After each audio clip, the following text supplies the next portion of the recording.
It is my great joy to introduce to the podium right now Dr. Douglas Huber. He really needs no introduction, but you will know him as our resident guru on family planning. He's the chair of the reproductive health work that we're doing within CCIH, former board member, but also, most importantly, for this session, a previous recipient of the International Health Champions Award. So, Douglas, would you come up, please, and lead us through the next part of our ceremony? Thank you.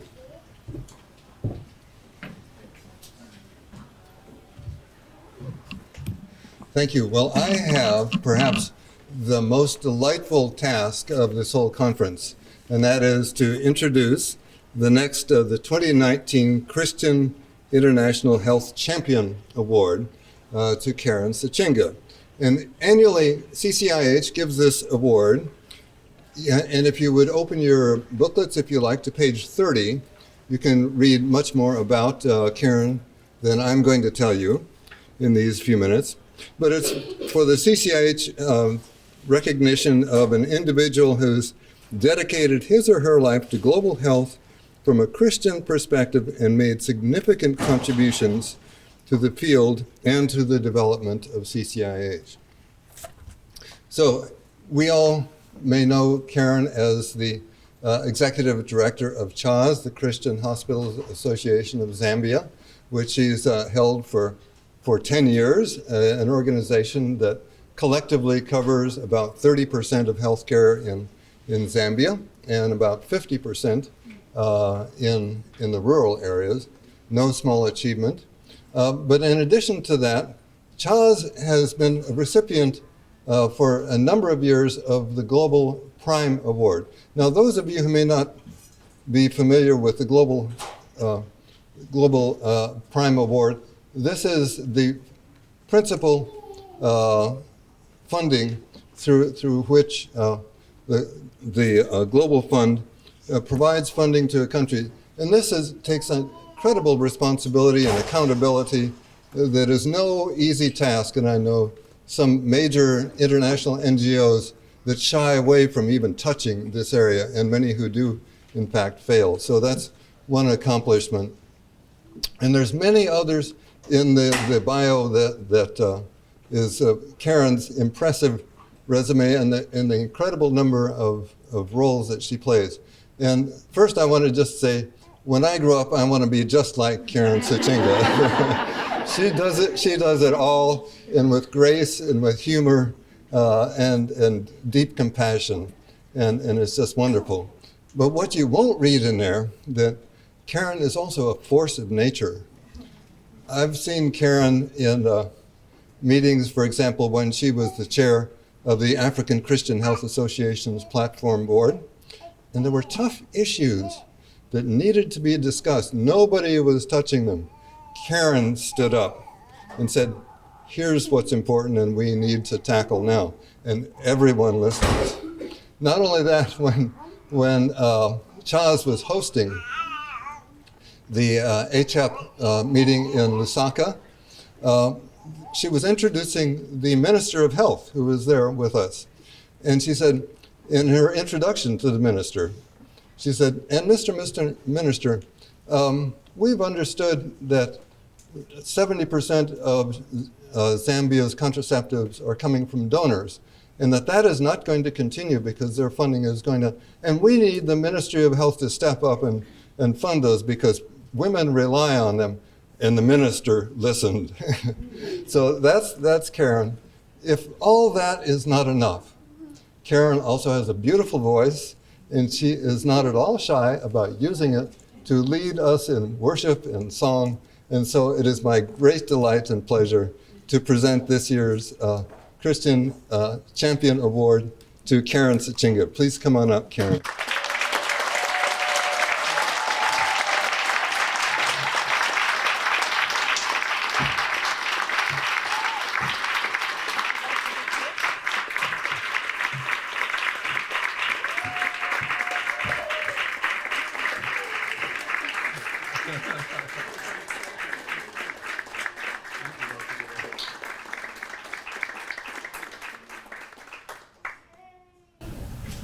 And I just want to, that's why I'm still holding it, to read it.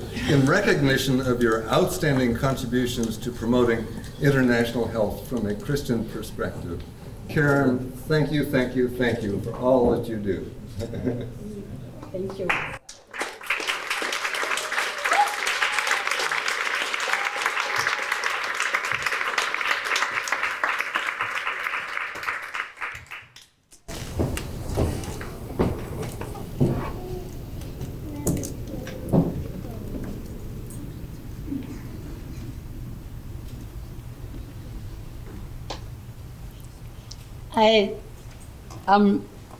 I'm dumbfounded. And because I'm very short, I've stayed here for a while. I must say,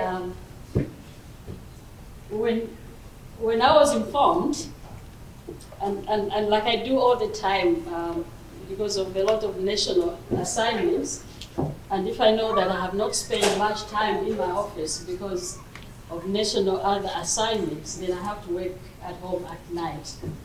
And this one particular night, I was working at home. I started working about 11 p.m. because I had been so busy doing other things. And I decided now to catch up on my work. And I saw this email that came from Dad. And my email at home can be very slow. So there was a space in between the first and the second paragraphs. And he was talking about how we can continue working together, Charles and CCIH, and that we need to find time when I'm here in June. And I thought the email had finished. And so I was just about to turn off my computer when I saw good news. I'm like, oh, and had already responded to him, oh, yeah, we'll meet and we'll talk. And that email went. And then I saw this before wait a minute, what is this? And then I see, oh, good news, the reason why I'm writing to you. Oh my goodness, I went back to the email and I said, first of all, like I do all the time, and my daughters are here, Towela and Tamara, because they couldn't miss this moment for their mom. Like I do.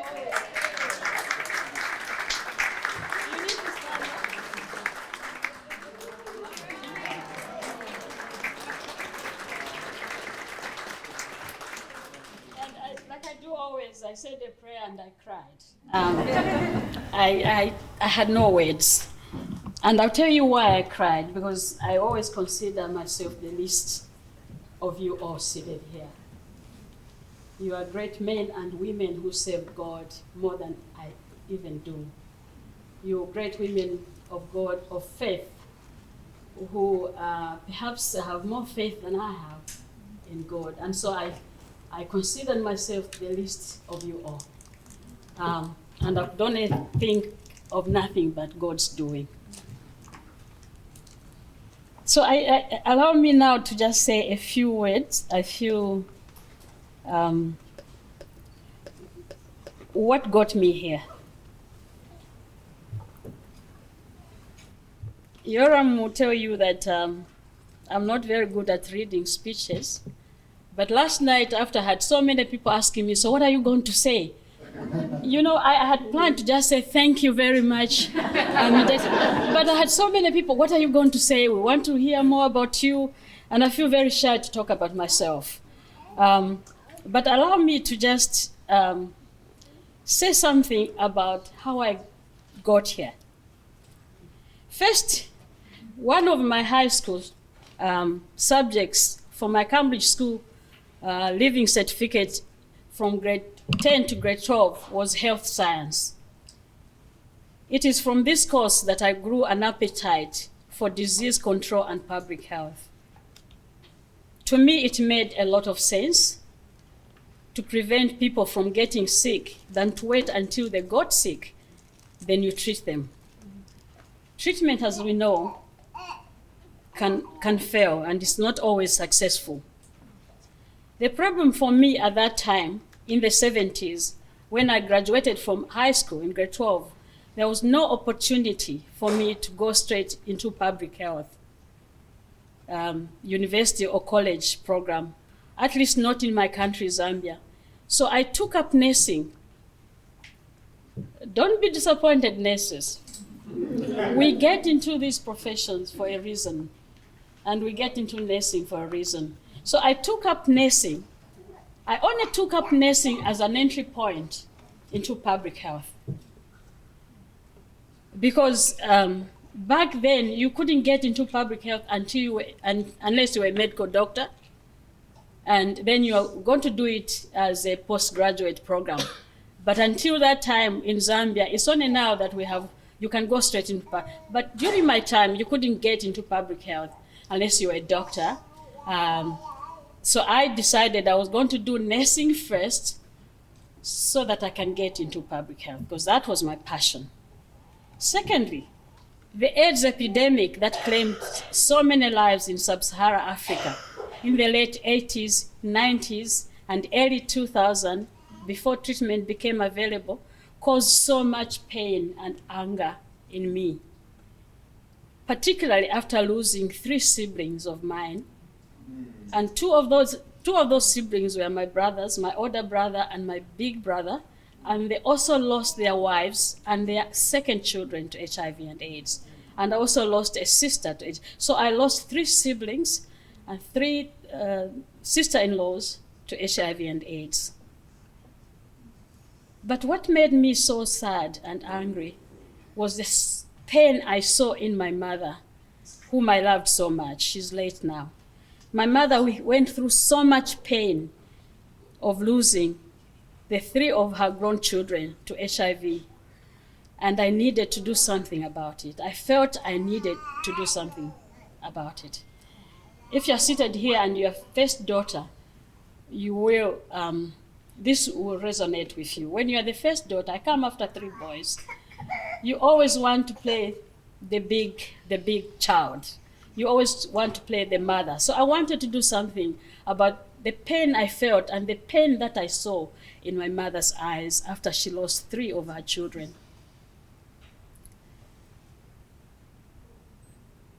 I wanted to contribute to the fight against HIV infection and AIDS and make a difference. When I joined CHAS on September 22nd, 1991, only a handful, only 8 out of 57 mission hospitals and health centers were doing something about AIDS. However, by September 1992, a year later, after I joined, almost 100% were involved in HIV education by sensitizing their communities and providing them with health education, information on how to prevent further spread of HIV and AIDS. I dedicated myself to mobilizing the church hospitals, rural health centers, to engage and participate in the fight against HIV and AIDS. I traveled around the country encouraging and helping them to design simple HIV prevention messages for their communities. It was during this time, ladies and gentlemen, that I learned self-taught advocacy and sharpened my skills for fund mobilization and grants negotiations. The third thing, what inspired me to do what I do was a body of Christ. The Christians, the congregations which as a student I belonged to in Canada at the University of Alberta when I was doing my undergraduate. This congregation was so caring. And after the first semester at the University of Alberta, our Zambian currency dropped. When we went to Canada first time, our kwacha was stronger than the American dollar. But the kwacha devalued, the economy was so bad that I couldn't pay school fees. And because I was so involved in the congregation, I was in the ladies' fellowship, I was also helping Sunday school. I shared with a friend of mine in Sunday school as we were helping the kids in Sunday school that I wasn't going to continue university after the first semester. And then she said, why? I said, you see, the kwacha has dropped and we can't afford school fees. And my government was supposed to pay school fees, but the money didn't come because the economy has gone so bad. And so she says, wait, I didn't know at that time that the congregation that I belonged to was supporting university students across Canada from war-torn countries, from the refugees. They had 10 students that they were paying schools for across Canada. And then she took my case to the congregation and said, no, but Karen, we know. These others we pay school fees for, we don't know. Karen, we know, and we can't allow her to drop out of school. She must finish because we don't know. Maybe when she's finished, her skills, knowledge will go and help our country. And that's how the congregation took care and paid for my school fees. The church, the body of Christ, paid for my school fees until I graduated. And they said, don't you want to do masters? I said, no, that can wait, because I think there are others that are more needed in terms of undergraduate university. I can do masters, at home when I get home. Now this is enough. But it was a caring congregation, and they took up my tuition. They didn't only take up my tuition, they made sure we had food, because the kwacha had devalued and money stopped coming from home. My husband was on a CEDA scholarship, CEDA Canada scholarship, and CEDA Canada scholarship did not take care of the family. It just took care of the student. So the money that we would be living on Canada would have come from the government of the Republic of Zambia. But with the economy, the way it went, and the kwacha devaluating, when we were initially we were receiving $800 every month. The next month we got $200 because it had devalued. The second month we got nothing. And that's how I was planning on dropping out of school. The fourth thing is simply family. I grew up in a Christian home. I saw my dad and my mother take care of other people and of the congregation. Simply family. My parents inspired me to do what I do today. But more importantly, what has inspired me most is those two daughters that you see seated there. Towela and Tamara are now my little grandchildren. Sana Iona, which means abundant blessing. Sana is abundant in Zambian language, and Iona is Irish. It means blessings. And Tia Edvai. Those four there are my inspiration, but initially my two daughters. And the reason is, in an attempt to answer a self-imposed question, which is, what legacy do I want to leave behind for my dear daughters when I'm gone? And I had that question when I had them. I had them quite early. I was in my 20s. But I began to ask myself that question: what legacy do I leave behind for my daughters? So in an attempt to answer that question, I came up with 3 legacy goals: hard work, integrity, and serving God where you are. 3 legacy goals I wanted to leave for my daughters. You see, they are women, and it's not very easy for a woman. But it's hard work, integrity, serving God where you are. The 5th inspiration, but not the least, there was the call to serve God in my work.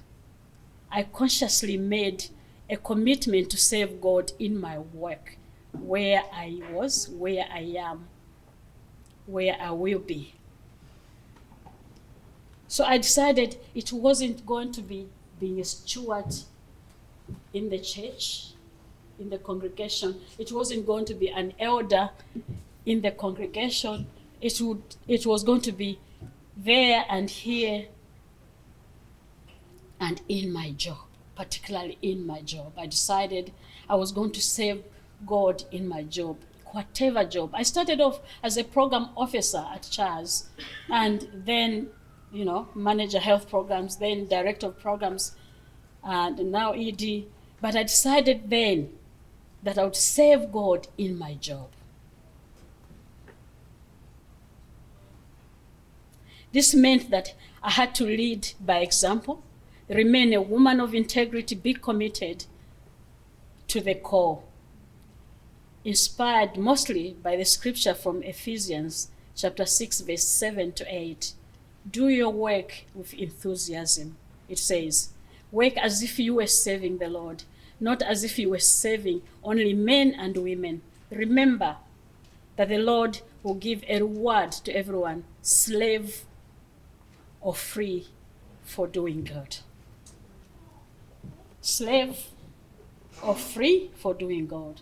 This meant that I wasn't going to be the executive director that was there, that I would mix it with the people who are sweeping in our office, that I would sit with them around the table and eat with them and have a conversation. Yoram will tell you that's what I do. That I would be humble, that I would serve God as if he was watching, and he does watch. It has not been easy. You see, at moments like this, when I am rejoicing, when I'm overwhelmed with joy and happiness for being awarded, it is so easy, ladies and gentlemen, to forget and not to recognize the many long hours, the dedication, even the criticism, yes, even the criticisms, and the hurting words at times in our jobs. It can be so lonely. It can be so lonely. And you are criticized all the time. And people are passing hurting words at you all the time because they don't understand you. And they don't understand where you're coming from. Because when you're trying to do the right things as Christians, you will create a lot of enemies. Because the majority of people are not Christians, they're secular. So when you're trying to do the right thing, you're going to end up with so many enemies and false accusations. And yes, you end up crying, and it can be so lonely. So it hasn't been easy.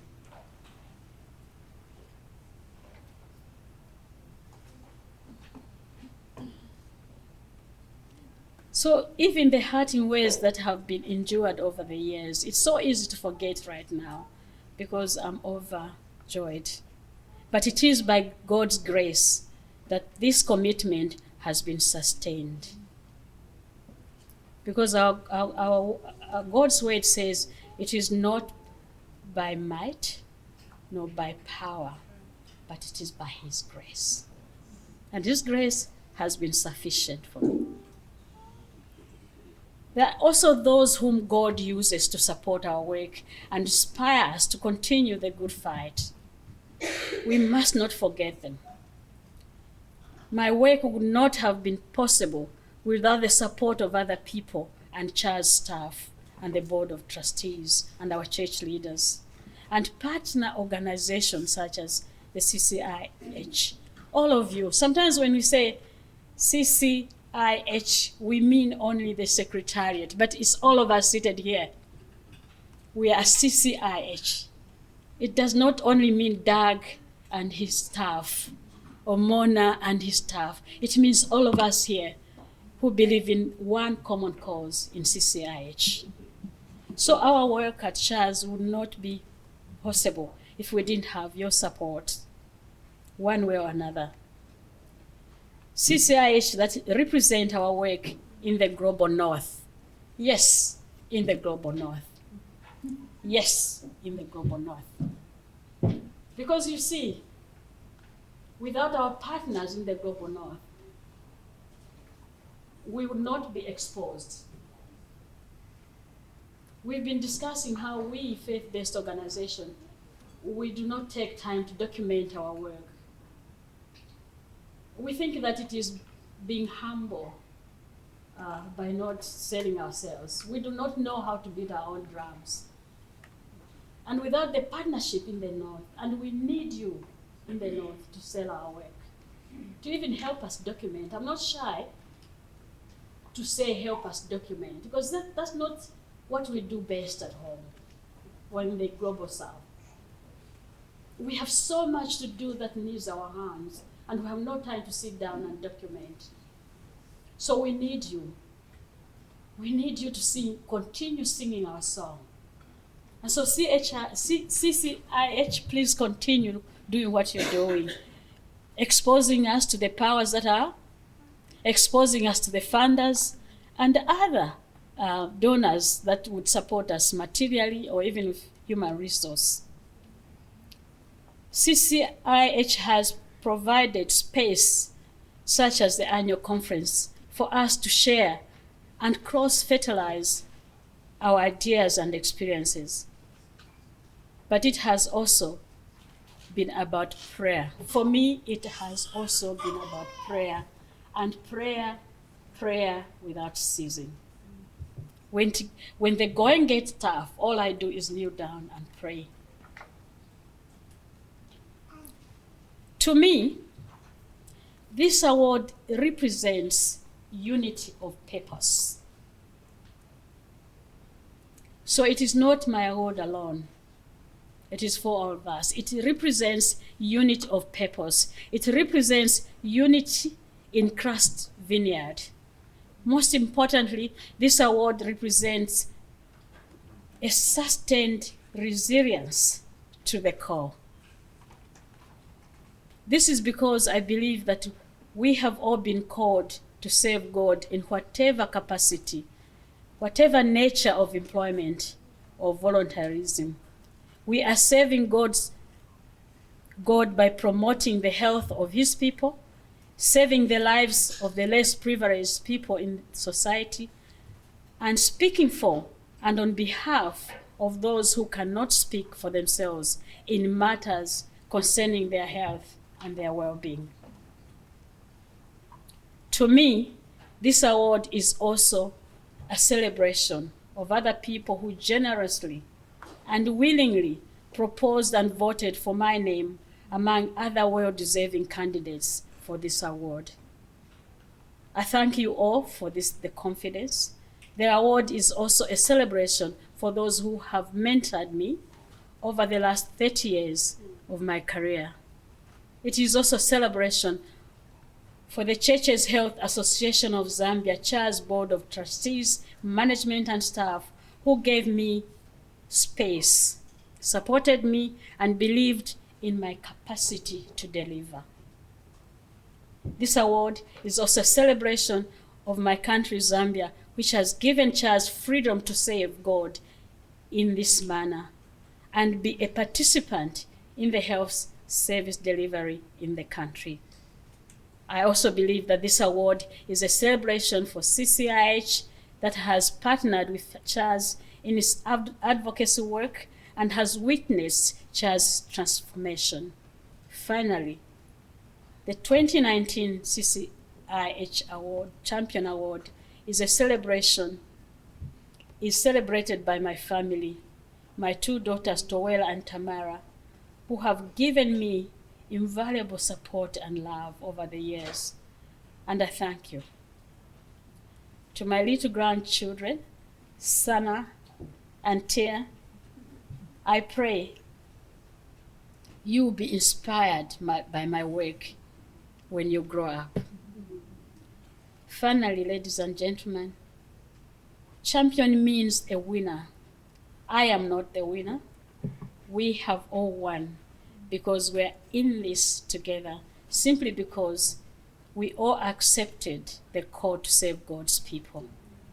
I am very humbled to the extent that I identify with myself with Apostle Paul in Ephesians 8, chapter 3, verse 8, who said, and I quote, "I am least important of all God's people, but God has given me this gift. And for me, it's a gift to save His people and the privilege to receive this award." I wish to encourage us all to continue the good fight. Our labor is not in vain. It is my prayer that the Lord God uses our service for Him, because this is the highest honor. I wish to thank the CCIH board, management and staff, and the entire CCIH membership for this award. May God bless you.